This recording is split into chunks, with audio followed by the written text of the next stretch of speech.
بسم الله الرحمن الرحيم الحمد لله رب العالمين حمد الشاكرين الصلاة والسلام على سيد الأنبياء والمرسلين سيدنا ونبينا وشفيعنا ومولانا محمد وعلى آله وأصحابه الطيبين الطاهرين.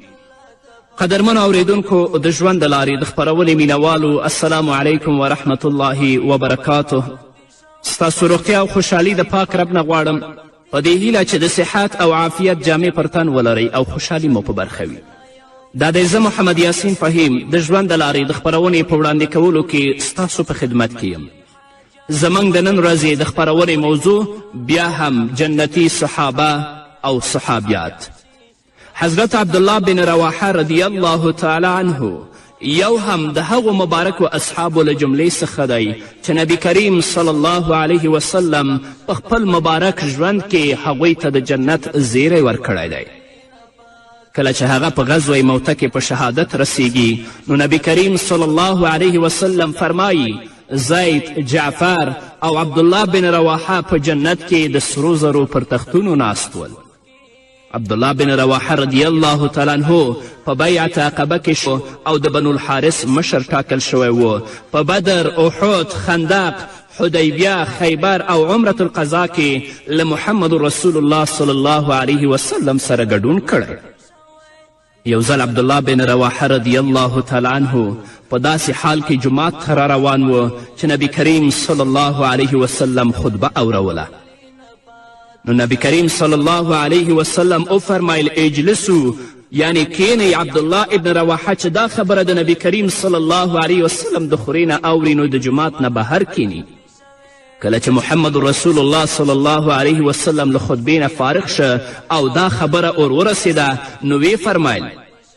د الله جل جلاله او رسول صلی الله علیه وسلم د فرمانبرداري حرص لا پسې زیات کړي. رسول الله صلی الله علیه وسلم داسې خطبه ویله چې اجلسو فجلس مکانه خارجا من المسجد حتى فرغ النبي صلی الله علیه وسلم من خطبته فبلغ ذلك النبي صلی الله علیه وسلم فقال زادك الله حرصا على توعية الله وتوعية رسوله. هغوی چې د محمد رسول الله صلی الله علیه وسلم د خولې نه کومه خبره اورېدله هغوی په خپل ژوند کې هغه عملي کوله. د حضرت عبدالله بن رواحه رضی الله تعالی عنه یوه ځانګړتیا دا وه چې تر ټولو مخکې به غذا ته تللو او تر ټولو وروسته به بیرته راستنېده. حضرت عبدالله بن رواحه رضی الله تعالی عنه د محمد رسول الله صلی الله علیه وسلم له شاعرانو څخه و او د شعر په ژبه به د محمد رسول الله صلی الله علیه وسلم ملاتړ کوه. یو ځل یې وفرمیل ابي تفرست فیک الخیر اعرفه والله يعلم أن ما خانني البصر أنت النبي ومن يحرم شفاعته يوم الحساب فقد أضرى به القدر فثبت الله ما آتاك من حسن فثبت موسى ونصرا كالذي نفر. بشکه ما په تا کې خیر لیدلی او ښه پرې پوه شوی یم. الله رب العزت ښه پوهیږي چې زما سترګو له ما سره خیانت نه دی کړی. ته داسې پیغمبر یې که څوک د قیامت په ورځ له شفاعته محروم شو نو داسې وبوله چې تقدیر یې هغه وروسته پاتې کړی نو الله رب العزت دې هغه ښایست لا پسې ثابت ولري چې تا ته یې درکړی لکه موسی یې چې ثابت ولره او ستا مرسته دې وکړي لکه چې د حضرت موسی علیه السلام مرسته یې وکړه. نو محمد رسول الله صلی الله علیه وسلم د حضرت عبدالله بن رواحه رضی الله تعالی عنه په ځواب کې ویل وانت فثبت الله یا ابن رواحه، او ای ابن رواحه الله رب العزت د تا هم ثابت قدم ولري. هشام ابن عروه فرمایي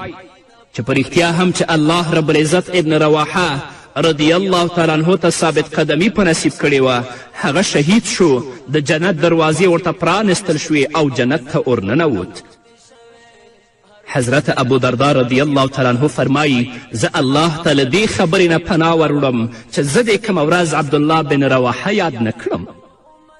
هغه به کله چې زما سره مخامخ شو نو په سینه به یې ووهلم او کله به چې تلو نو زما پر اوږو به یې لاس کیښوده او وبه یې فرمیل ای ابو دردا کینه چې قیامت سره یاد کړو موږ به کیناستلو الله رب العزت او د قیامت ورځ به مو سره یاد کړل نو عبدالله ابن رواحه به وفرمیل ای ابو دردا دا د ایمان مجلسونه دي په دې باندې الله یادیږي په دې باندې د انسانانو په زړه کې د الله رب العزت ویره پیدا کیږي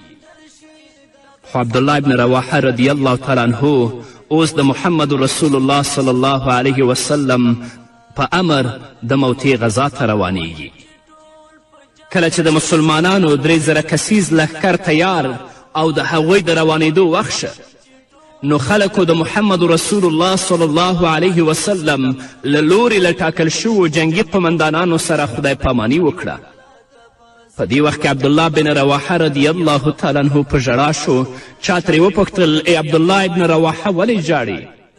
عبدالله بن رواحه وویل قسم په الله چې هیڅ دنیوي تمه نه لرم بلکې د الله رب العزت د کتاب دغه آیت مې ژړوي چې له محمد رسول الله صلی الله علیه وسلم نه مې اورېدلی او په هغې کې د دوزخ یادونه شوې هغه آیت دا دی وان منکم الا واردوها کان علی ربک حتما مقضیه له تاسې نه هیڅوک داسې نشته چې دوزخ ته ورتلونکی نه وي دا خو یوه فیصله شوې خبره ده چې د هغې هرومرو ترسره کول ستا د رب په ذمه دي زه نه پوهیږم چې پر هغې د تیرېدو وروسته به له ما سره څه کیږي مسلمانانو ورته وویل الله رب العزت د تا روغ او جوړ لري بدی دې در څخه الله لرې کړي او تا دې زموږ خواته صحیح او سلامت راستون کړي په دې مهال کې عبدالله ابن رواحه رضی الله تعالی عنه دا اشعار زمزمه کول چې ژباړه دا ده خو زه له رحمان ذات نه د بخښنې او داسې ګزار سوال کوم لکنی اسأل الرحمن مغفرة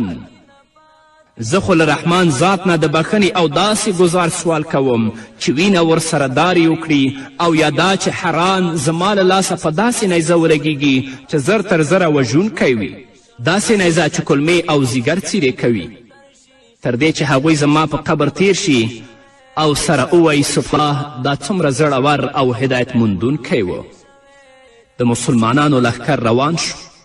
او د شان په معان سیمه کې واړول هلته خبر شول چې هرقل هم له 100,000 رومي لښکر سره په بلقا سیمه کې اړولی دي او د هغه د ملاتړ لپاره د لخم جزام القین بلقا بهرام او د دې قبیلو نه 100,000 کسان هم له رومي لښکر سره یو ځای ملګري شوي دي کله چې مسلمانانو ته ټوله کیسه معلومه شوه نو په معان کې 2 شپې تیرې کړې او حالات یې سره وسنجول ټولو وویل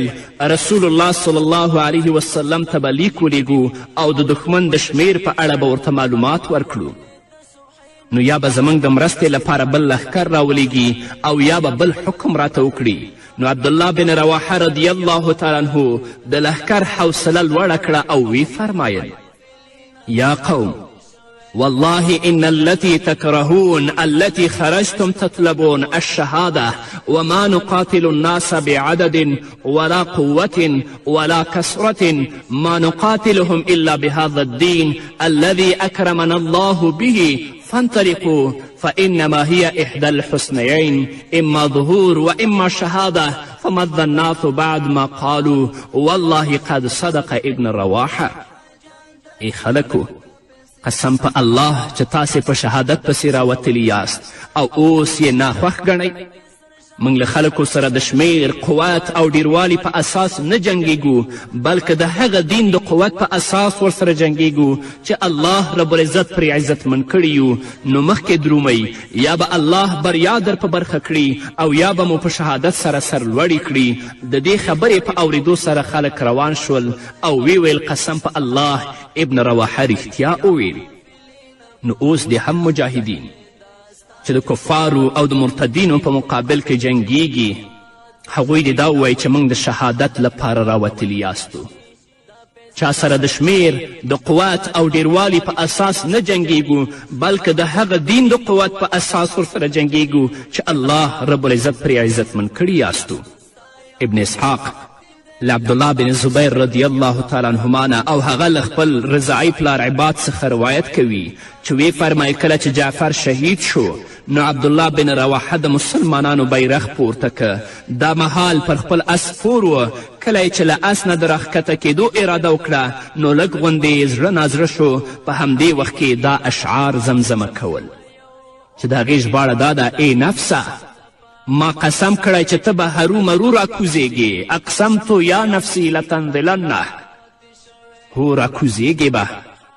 او یا دا چې له زوره به در سره کار اخلم بې له شکه چې دلته د خلکو چیغې او سورې دي او سختي خپل سوری غوړولی نو تا ولې وینم چې جنت نه خوښوې ته چې پر کوم ژوند ډاډه وې هغه خو ډیر اوږد شو نو آیا ته د هغو اوبو څاڅکی نه یې چې ډیر لږ عمر لري قد طال ما قد كنت مطمئن هل انت الا نطفة في الشنة کله چې عبدالله ابن رواحه رضی الله تعالی عنه د جګړې ډګر ته ورښکته شو نو د تره زوی یې ورته یو غوښه لرونکی هډوکی راوړ او ورته ویې ویل دا اخره او ځان پیاوړی کړه حضرت عبدالله ابن رواحه رضی الله تعالی عنه د هغه له لاسه هډوکی واخیست او په غاښو یې ترې غوښه شکوله چې په همدې وخت کې د خلکو د زګیرویو آوازونه یې تر غوږو شول له ځان سره وویل ته لا تر اوسه په دنیا کې مشغول یې بیا یې هډوکی لرې وغورځاوه د جنگ ډګر ته ورننوت او په جګړه کې لاس پورې که تر دې چې په شهادت باندې ورسید مصعب بن شیبه رضی الله تعالی عنه فرمایي کله چې عبدالله بن رواحه رضی الله تعالی عنه د جنگ ډګر ته ورننوت او په جګړه بوخ شه نو ناڅاپه په نیزه ولګید له لاس نه وینه جاري شوه وینه یې په خولې سره پاکه کړه بیا د دوو صفونو منځ ته ورننوت او ویې فرمیل ای د مسلمانانو ډلې د خپل ورور د غوښې دفاع وکړئ په دې سره مسلمانانو خپله حمله تیزه کړه او هغه یې په داسې حال کې تر خپل منځ راګیر کړو چې شهید شوی و محمد رسول الله صلی الله علیه وسلم په مدینه منوره کې د جګړې حالات بیانوي کله چې د مسلمانانو لښکر له خپلو جنگي امیرانو څخه محروم شه نو رسول الله صلی الله علیه وسلم په مدینه منوره کې خپلو صحابه و کرامو ته د جګړې تازه حالات واورول او وی فرمایل زید وجنګید او شهید شو بیا جعفر بیرغ پورته که او تر جنګېدو وروسته شهید شو بیا رسول اکرم صلی الله علیه وسلم غلی شو په دې سره د صحابه و کرامو رضی الله عنهم د څیرو رنګونه په بدلیدو شول او ګمان یې وکړه چې ګوندې د عبدالله بن رواحه په اړه هم کوم خبر ورته راغلی نو محمد رسول الله صلی الله علیه وسلم وفرمیل بیا عبدالله بن رواحه بیرغ پورته که او هغه هم تر جنګېدو وروسته شهید شو بیا محمد رسول الله صلی الله علیه وسلم وفرمیل ما ته په جنت کې 3 د سرو زرو تختونه را وښودل شول او ومې لیدل چې هغوی 3 واړه پرې ناست دي هم زید هم جعفر او هم عبدالله خود عبدالله بن رواحه رضی الله تعالی عنه په تخت کې لږ درز نو ما وپوښتل دا ولې راته وویل شول دوی دواړه شهیدان شول یعنی زید او جعفر شهیدان شول خو عبدالله لږ غوندې زړه نازړهتوب وکړه او بیا دا هم شهید شو له همدې امله په تخت کې درز لیدل کیږي نو زموږ هغه ورونه چې د الله رب العزت رضا لپاره جنګیږي باید په زړونو کې اخلاص ولري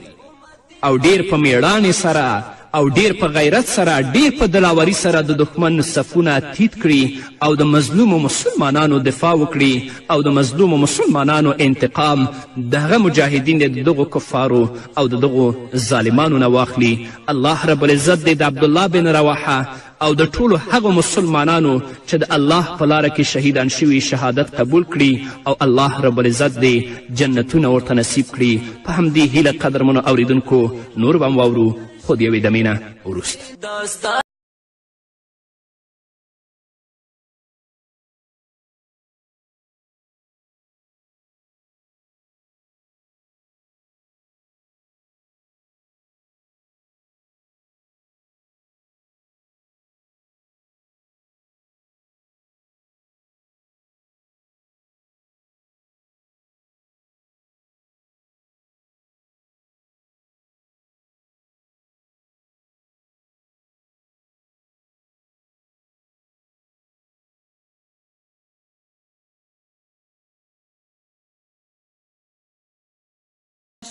قدرمنو اوریدونکو بیا هم زموږ سلامونه او نیکې هیلې ومنئ. همدارنګه حضرت ابو سفیان بن حارث رضی الله تعالی عنه یو هم د هغو مبارکو اصحابو له جملې څخه دی چې نبی کریم صلی الله علیه وسلم په خپل مبارک ژوند کې هغه ته د جنت زیری ورکړی دی. نبی کریم صلی الله علیه وسلم فرمایی ابو سفیان بن حارث سید فتیان اهل الجنه. ابو سفیان بن حارث د جنت د ځوانانو سردار دی. ابو سفیان بن حارث د محمد رسول الله صلی الله علیه وسلم د تره زوی دی. کله چې رسول اکرم صلی الله علیه وسلم مکه مکرمه فتح کړه نو په همدې مهال له ابو سفیان بن حارث او عبدالله بن ابي امیه سره د ابوا په سیمه کې مخ شو. یو یې د تره زوی او بل د ترور زوی. خو محمد رسول الله صلی الله علیه وسلم له نږدې کېدو سره له هغوی دواړو مخ واړوه، ځکه دوی به په مکې مکرمه کې محمد رسول الله صلی الله علیه وسلم ته سخت تکلیفونه ورکول او سپکې سپورې به ورته ویلې، تر دې چې ام سلمه رضی الله تعالی عنها د هغوی دواړو په اړه فرمایي د رسول الله صلی الله علیه وسلم د تره زوی ابو سفیان او د ترور زوی عبدالله ابن ابي امیه به رسول اکرم صلی الله علیه وسلم ته تر ټولو ډیر تکلیف ورکاوه. خو کله چې مکې مکرمه فتح کیږي نو حضرت علی کرم الله وجهه د خپل تره زوی ابو سفیان ته وایي د محمد رسول الله صلی الله علیه وسلم خواته ورشه او کومه خبره چې د یوسف ورونو حضرت یوسف علیه الصلاة والسلام ته کړې وه هغه خبره ته هم د محمد رسول الله صلی الله علیه وسلم تر مخه وکړه. د یوسف علیه الصلاة والسلام ورونو په حضرت یوسف علیه الصلاة والسلام ډیر زیاتی کړی و. خو بیا د حضرت یوسف علیه الصلاة والسلام ورونه د حضرت یوسف علیه الصلاة والسلام پر وړاندې وایي قالوا تالله لقد آثرك الله علینا وان كنا لخاطئین. هغوی ویلې قسم په الله چې تا ته الله رب العزت پر موږ فضیلت در بخلی او په رښتیا چې موږ خطاکاران یو. نو حضرت علی کرم الله وجهه ورته وفرمیل چې دا خبره محمد رسول الله ته وکړه ځکه چې رسول الله صلی الله علیه وسلم په غوره خبره راضي کیږي. ابو سفیان هم داسې وکړل. رسول اکرم صلی الله علیه وسلم پر وړاندې وویلې تالله لقد آثرك الله علينا وإن كنا لخاطئين. نو محمد رسول الله صلی الله علیه وسلم په ځواب کې ورته وفرمیل لا تصریب علیکم اليوم یغفر الله لکم وهو ارحم الراحمین. کومه خبره چې یوسف خپل ورونو ته کړې وه اوس نبی کریم صلی الله علیه وسلم دا خبره د خپل تره زوی ته کوي. نن پر تاسې کومه پړه نشته، الله رب العزت دې تاسې ته بښنه وکړي، هغه تر ټولو زیات رحم کوونکی دی. نو دا مهال ابو سفیان دا اشعار زمزمه کول چې ژباړی دا ده رسول الله ته وایي ستا په عمر مې دې قسم وي کله به چې ما بیرغ پورته کوه نو د لات لښکر به د محمد پر لښکر غالبېده، داسې لکه حیران سړی چې د شپې تیارې ته ورداخلیږي. همدا زما وخت دی کله چې د هدایت په لور بلنه راکړل شوه نو ما هدایت بیا موند، ما ته زما نفس نه بلکې هغه هدایت کوونکي د الله په لور تللې لار راښودلې ده چې همدا ما له مکې ویستلی و. محمد رسول الله صلی الله علیه وسلم په سینه ووهه او وی فرمیل هو همدا تا زه د مکې مکرمې نه ویستلی وم. ابو سفیان رضی الله تعالی عنه تر اسلام راوړلو وروسته ډیر غوره مسلمان شو او بیا یې هیڅکله د رسول اکرم صلی الله علیه وسلم په وړاندې سر پورته نه که. محمد رسول الله صلی الله علیه وسلم به ورسره مینه کوله، هغه ته یې د جنت زیری اورولی او د هغه په اړه یې فرمایلي و و ارجو ان یکونه خلفا من حمزه. هیلهمن یم چې د حمزه ځای به ونیسي. هشام بن عروه له خپل پلار نه روایت کوي چې نبی کریم صلی الله علیه وسلم وفرمیل ابو سفیان ابن حارس سید فتیان اهل الجنه. ابو سفیان بن حارس د جنت د ځوانانو سردار دی. حضرت ابو سفیان بن حارس رضی الله تعالی عنه د حنین د جګړې په ورځ